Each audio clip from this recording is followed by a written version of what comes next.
शुद्ध आर्य नस्ल की यदि कोई दो जातियां पाई गई तो या तो उस आर्यत्व में जाट और गुजर या जर्मनी का निवासी।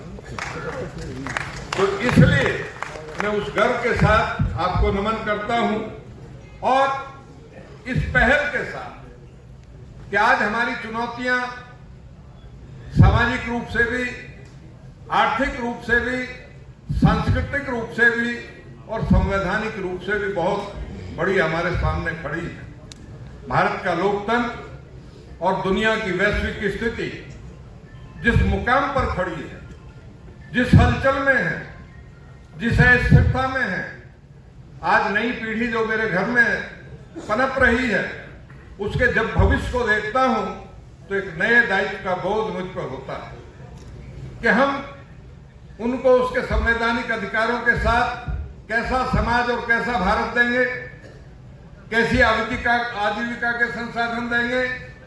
क्या उसके मन में इस देश के प्रति ये भाव तो नहीं जाग रहा कि यहां जहां मेरे पूर्वज रहे वहां मुझे रोजी रोटी नहीं मिलेगी, मुझे अपने अधिकार नहीं मिलेंगे, मैं संरक्षित नहीं रहूंगा, मेरी संस्कृति जिंदा नहीं रहेगी।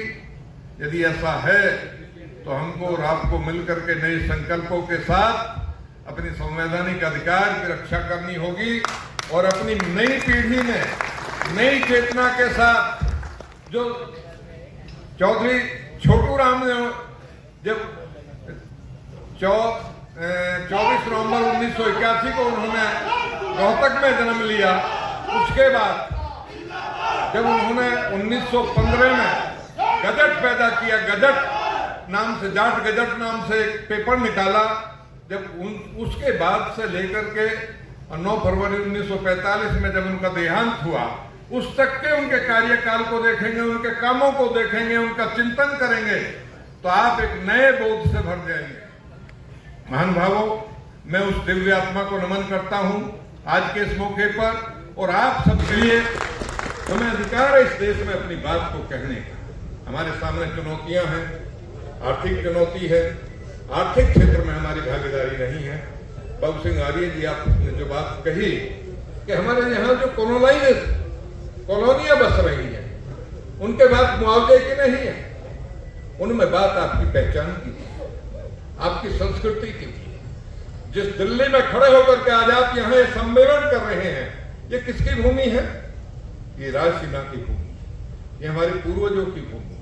सारा लुटियन जौन 5 गांवों की भूमियों पे बना है, जिसमें मालचा और रायसीना और कुशक जाट वहां समाज के गांव थे। आज उनका नामो निशान नहीं है, उनकी कोई पहचान नहीं है, सरकार ने कोई सुध नहीं है। वो भी हमारे सामने चुनौती है। इससे आगे जब जोरबाग, अलीगंज, पिलंगी की तरफ जाएंगे तो वहां से गुजर समाज उजड़ा गया, उनकी भी कोई पहचान नहीं। आज ग्रेटर नोएडा और बागपत के क्षेत्र में या सोनीपत के क्षेत्र में या बागपत के क्षेत्र में या गुड़गांव के क्षेत्र में जो कॉलोनाइजर हो रहा है, कॉलोनाइजेशन हो रहा है, उसमें आपकी पहचान गायब है। आपके बच्चों के सामने वो चुनौती भी है। वहां बड़े अस्पताल किसके हैं, बड़े उद्योग किसके हैं, बड़ी एजेंसियां किसकी हैं, बड़ी कोठियां किसकी हैं? क्या वहां के जाट गुजरों की हैं? नहीं। उस मुआवजे से हम गाड़ियां ले लेते हैं, कोठी बना लेते हैं, अपने बच्चों की शिक्षा दीक्षा कर लेते हैं, छोटा मोटा काम करा लेते हैं। तो इस सारी चुनौतियों को मिलके जब तक माननीय टिकैत जी इस मुद्दे पर नहीं लाया जाएगा, तब तक हमारे एकीकरण का कोई अर्थ नहीं है। चुनौती आपकी भी उतनी ही है, मेरी भी उतनी ही है। और मैं तो ये भी मानता हूं कि मेरे साथ जो सहकारिता के आधार पर 36 भ्रातृ गांव में रहती थी, आज वो भी सब पहचानहीन है, रोजगारहीन है। उनके सामने भी वही चुनौती खड़ी है।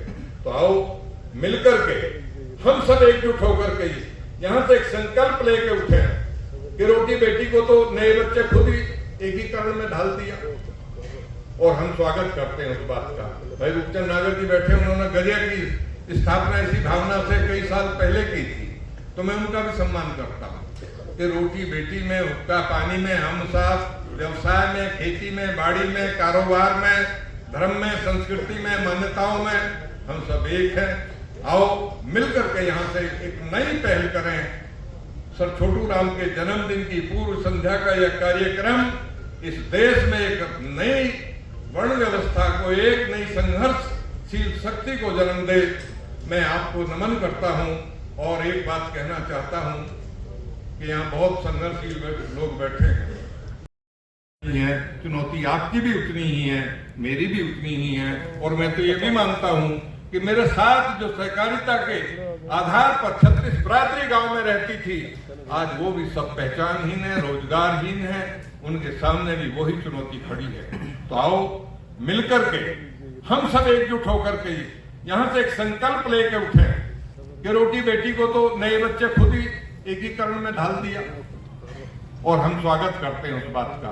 भाई रूपचंद नागर जी बैठे, उन्होंने गजे की स्थापना इसी भावना से कई साल पहले की थी, तो मैं उनका भी सम्मान करता हूँ कि रोटी बेटी में, हुक्का पानी में, हम साथ, व्यवसाय में, खेती में, बाड़ी में, कारोबार में, धर्म में, संस्कृति में, मान्यताओं में हम सब एक हैं। आओ मिलकर के यहाँ से एक नई पहल करें।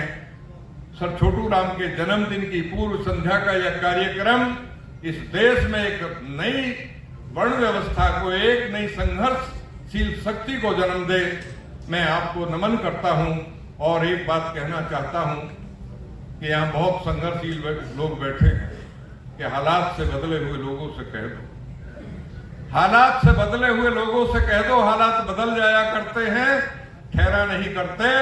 और जाबाज कौम के जिंदा दिल लोग हक छीन लिया करते हैं, मांगा नहीं। यहाँ से हम अपनी उस अधिकार चेतना को भी लेकर जाना होगा। और अंत में कुंवर बेचैन की एक पंक्ति के साथ अपनी बात को समाप्त करता हूँ कि सारी विधारा साथ दे तो कुछ और बात है, सारी धरा भी साथ दे तो कुछ और बात है, आप जरा भी साथ दें तो कुछ और बात है। चलने को तो लोग एक पाव से भी चल लेते हैं, फिर दूसरा भी साथ दे तो कुछ और बात है। मैं इन्हीं शब्दों के साथ जय हिंद, जय भारत, जय गुर्जर जाट समाज। धन्यवाद।